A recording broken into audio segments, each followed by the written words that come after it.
बस हसन की लोड़ ही कोई नहीं। फोकस कर मोहम्मद अब्बास बाहर दा नस्ट इन्हें तो मोटरसाइकिल तोड़िया दुकान तो आने वो तो बंद पे उस्ताद जी इन्हें गाह की भज हसन अब्बास देता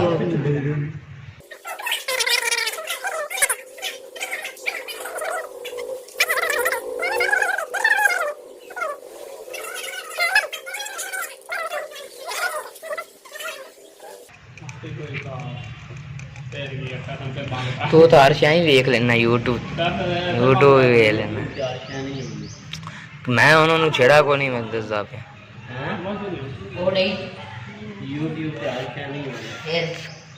क्यों नहीं आती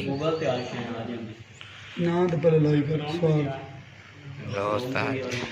लड़ हंसते